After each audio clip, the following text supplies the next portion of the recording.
Bonjour et bienvenue dans la chaîne Sarah Ward. Avant de commencer, n'hésitez pas à vous abonner en cliquant sur le bouton rouge, activer la cloche, liker et commenter. Alors bienvenue dans la série La boîte à merveilles dans la deuxième vidéo. Alors aujourd'hui on va faire le premier chapitre de la boîte à merveilles. Alors le premier chapitre de la boîte à merveilles a commencé par des lignes écrites au présent d'énonciation et aussi à la première personne du singulier qui renvoie au narrateur adulte. Aussi, le récit a déclenché par deux éléments très importants, la nuit et la solitude. Comme il dit dans le roman, je songe à ma solitude et j'en sens tout le poids. Ma solitude ne date pas d'hier, fils de cuivre. Alors, après trois paragraphes, on arrive au troisième paragraphe, où l'imparfait cède et prend la place du présent. Cette transition temporelle marque le démarrage de la narration focalisée sur les souvenirs d'enfance. Nous habitions Dar Chouafa. Sidi Mohamed, c'est un enfant de 6 ans. Il est fragile, solitaire, rêveux, fasciné par les mondes invisibles. Après, on arrive à un autre événement. À travers les souvenirs de l'adulte, le lecteur, nous les lecteurs, on peut découvrir la maison habitée par ses parents et nombreux locataires, Dar Chouafa. Alors la visite, elle commence par le rez-de-chaussée habité par une voyante.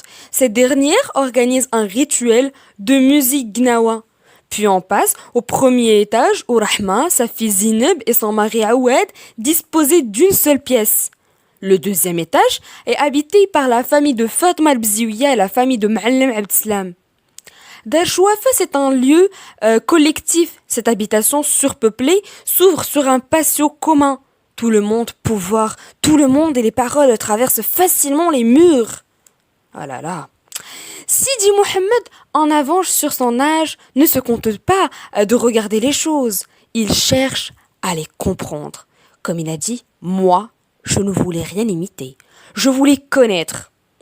L'enfant, lui, il habite un univers de mystère, nourri par les récits de Abdallah l'épicier et les discours de son père sur l'au-delà.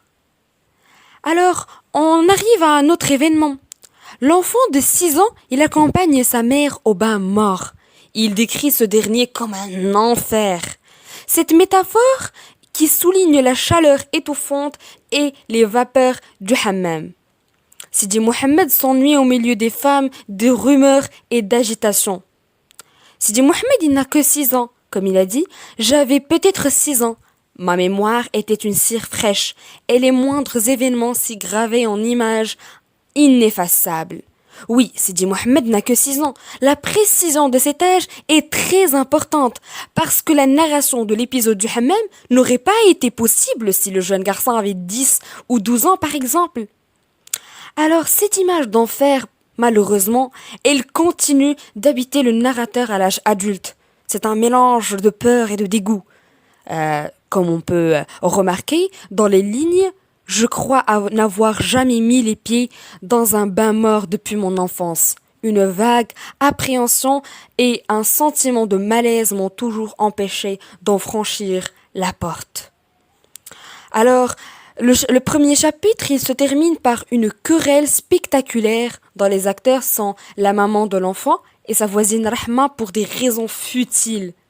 Le narrateur, il découvre également la réalité des grandes personnes et l'image qui se fait du monde cruel qui l'attend. Sidi Mohamed, à la fin, il s'évanouit, le pauvre, parce qu'il n'en pouvait plus de bruit occasionné par la reprise de la dispute.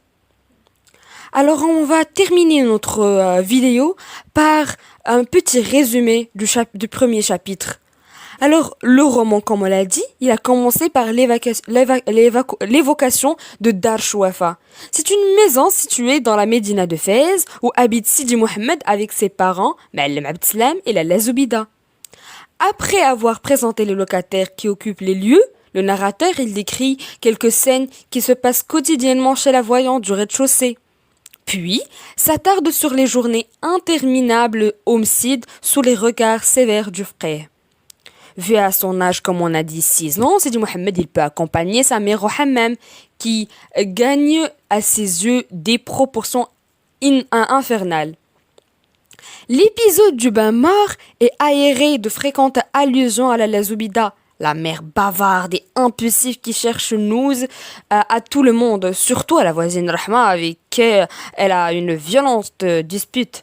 Le narrateur parle ensuite de son père, un homme réputé pour sa droiture et sa sérénité, qui, contrairement à son épouse, ne fait pas de mal à une mouche. Ces qualités réunies lui valent le respect de tout son entourage. Alors on est arrivé à la fin de la vidéo, mais notre série et notre série de la boîte à merveilles n'a pas encore terminé parce qu'on vient de commencer. On a encore des vidéos ensemble. Alors n'hésitez pas à vous abonner, à activer la cloche, liker et commenter. Merci!